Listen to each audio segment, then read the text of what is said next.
Hello everyone. Our today's topic on video conferencing that you can conduct the annual meeting through the video conferencing or audio with other audio visuals. So see friends, we can't conduct annual general meeting through video conferencing because companies act does not permit for the same, but due to this recent scenario, that is scenario mainly that is related to the COVID-19, we know that what is the importance of social distancing and why it is important to avoid the gathering. So in order to keep all those things in mind, the new circular has been issued, that is issued on 5th May 2020, and it is talking about that you can conduct annual general meeting that current year.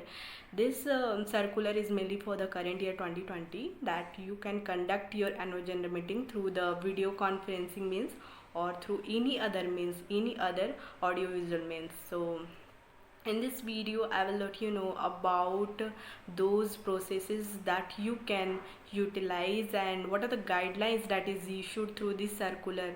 What is it is talking about, how you can conduct your annual general meeting through video conferencing and all. So let's begin this. See friends, the two category has been given in this circular. One category that is mainly dealing with it is applicable for those companies where e-voting is compulsory. E-voting, we know that e-voting is compulsory for those companies who are listed, and the other company where the shareholders members number is 1000 and more than 1000 members. So for those companies e-voting is compulsory. So first category is dealing with that only, and it is also dealing with those companies who are willing to conduct their AGM through e-voting process. So in first category, what is it is talking about, it is telling about the various guidelines. First of all the first guidelines is talking about कि अगर आपकी company में ordinary business के अलावा और कोई special business है और उस स्पेशल बिजनेस का कोई item that you can avoid in this meeting, then it's better कि आप उस आइटम को अवॉइड कीजिए, उस बिजनेस उस स्पेशल बिजनेस को, उस स्पेशल बिजनेस के आइटम को अभी इस मीटिंग कंडक्ट ना कीजिए, और हो सके तो नेक्स्ट जो भी आपका होने वाला हो उसमें कीजिए. तो फर्स्ट गाइडलाइंस में ये बोला जा रहा है कि apart from the ordinary business it's better to avoid such special item which is possible to avoid by the board.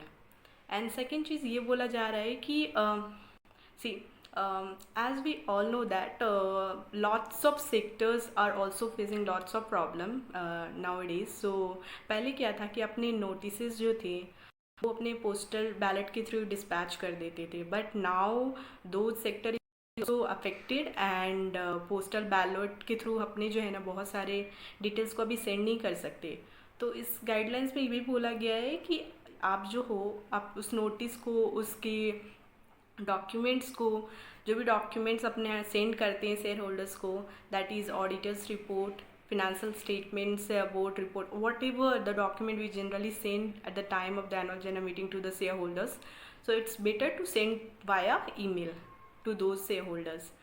And उसको करने के पहले ये भी बोला गया है इस गाइडलाइंस में कि आपको जो है एडवर्टीज़मेंट देना पड़ेगा about the notice of this annual general meeting.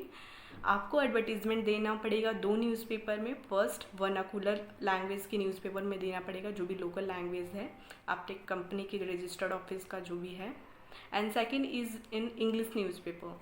तो आप दो जगह नोटिसेज दोगे, एंड उसके अलावा ये चीज़ का भी आप ध्यान रखोगे कि आप जहाँ जिस न्यूज़पेपर में भी दे रहे हैं वो न्यूज़पेपर जो है ना इलेक्ट्रॉनिक मोड में होना चाहिए. उसकी फैसिलिटी इलेक्ट्रॉनिक मोड में आपको देना पड़ेगा advertisement.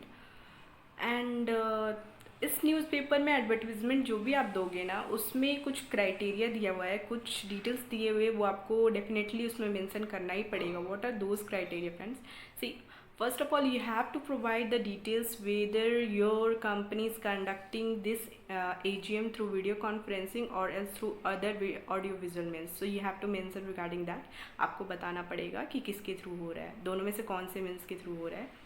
Apart from that you have to also provide the details of date and time when you are going to conduct your AGM.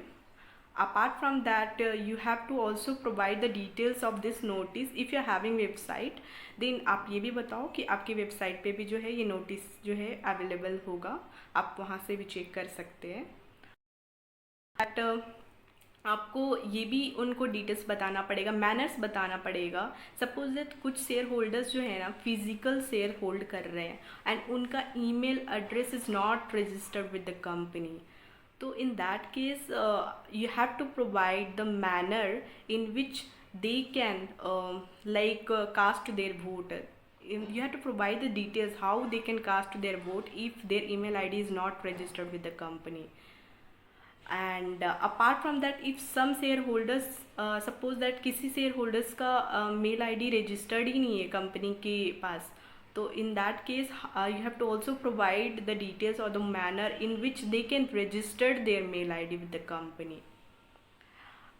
See, आज के सिचुएशन में ये भी देखा जा सकता है कि nowadays every company is facing lots of problems. So generally कोई भी कंपनी जो है ना डिविडेंड इशू नहीं करेगी इस टाइम पे. बट सपोज दैट कोई भी कंपनी इशू कर रही है डिविडेंड को, then in that case company को बताना पड़ेगा कि व्हाट आर द मैनर्स. मान लो कोई शेयर होल्डर्स का अकाउंट डिटेल्स कंपनी के पास अपडेटेड नहीं है, कंपनी के पास बैंक अकाउंट डिटेल्स नहीं है उससे शेयर होल्डर्स का, then the company have to provide कि कैसे वो शेयर होल्डर्स जो है ना डिविडेंड को पा सकते हैं, डिविडेंड रिसीव कर सकते हैं, क्या मैनर्स है जिसके थ्रू वो अपने अकाउंट को अपडेट करा सकते हैं कंपनी के पास.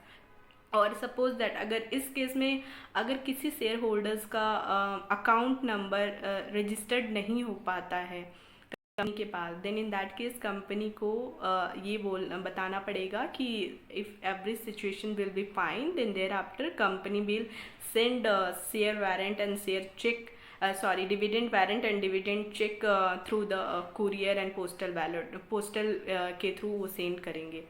तो ये डिटेल्स भी कंपनी को जो है ना उस एडवर्टीज़मेंट में बताना पड़ेगा, ये सारे डिटेल्स को बताना पड़ेगा. ये तो रही एडवर्टीज़मेंट की बात.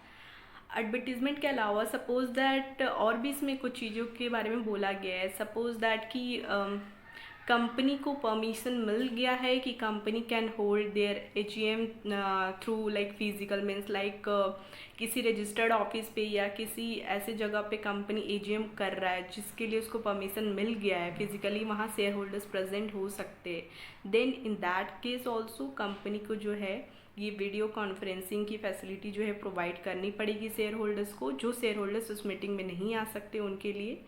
एंड जो भी शेयर होल्डर्स फिजिकली प्रेजेंट रहेंगे एंड जो वीडियो कॉन्फ्रेंसिंग के थ्रू प्रेजेंट रहेंगे उन सबको मिला के कोरम काउंट. नेक्स्ट क्राइटेरिया जो है वो उन कंपनियों के लिए है जिनके लिए ई वोटिंग कंपलसरी नहीं है, उनको ई वोटिंग करने की दरकार नहीं है. फॉर दोज कंपनीज ऑलमोस्ट मतलब जो भी मैंने अभी आपको वीडियो में पहले समझाया है बताया है वो ऑलमोस्ट सारे चीज़ सेम है. Apart from that there is some 2 to 3 more criteria it is given there. It is talking about कि उन कंपनियों में क्या क्या क्राइटेरिया अलग से और करनी पड़ेंगी. तो see friends, first of all first criteria ये बोल रहा है कि उन कंपनियों में जहाँ e voting is not compulsory, in that companies first of all 50% of share holders email ID must be registered with the company. उन कंपनियों में 50% जितने भी शेयर होल्डर्स हैं ना उनकी मेल ID जो है ना वो रजिस्टर्ड होने ही चाहिए कंपनी के पास.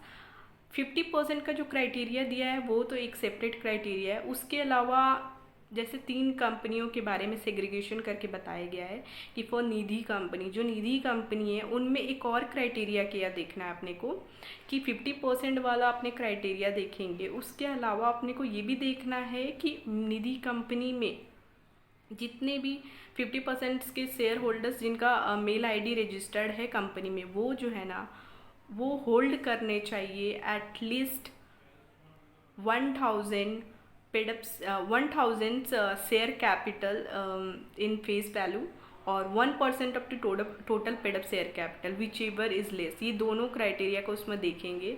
या तो एक 1000 शेयर्स होल्ड करने चाहिए इन फेस वैल्यू उनके पास होने चाहिए. एंड सेकंड क्राइटेरिया जो है 1% of the total paid up share capital of the company. They should must hold 1% of the total paid up share capital of the company, whichever is less. दोनों में से जो less होगा वो criteria अपने देखेंगे. अगर ये क्राइटेरिया फुलफिल होते हैं, then in that case that company can conduct the AGM through audio visual means और थ्रू द वीडियो कॉन्फ्रेंसिंग के थ्रू कर सकते हैं. And second criteria is talking about those company which are having paid up share capital.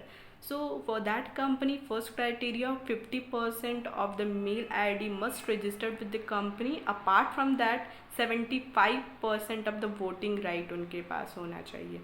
75% of the voting right of the paid up share capital must be available there. And third criteria, that is talking about those company which are not having share capital. For those company यहाँ भी अपने देखेंगे 75% of voting right exercise होने चाहिए by the share holders. 50% of the mail ID must be registered. Apart from that, 75% of the voting right must be exercised by the shareholders. Only in that case वो जो कंपनियां हैं जिन पे ये criteria fulfil हो रही है, वही कंपनी जो है वीडियो कॉन्फ्रेंसिंग के थ्रू अपने AGM को कंडक्ट करा सकते हैं. एंड ये था फ्रेंड्स दो कैटेगरी जिनके बारे में मैंने डिस्कस किया है.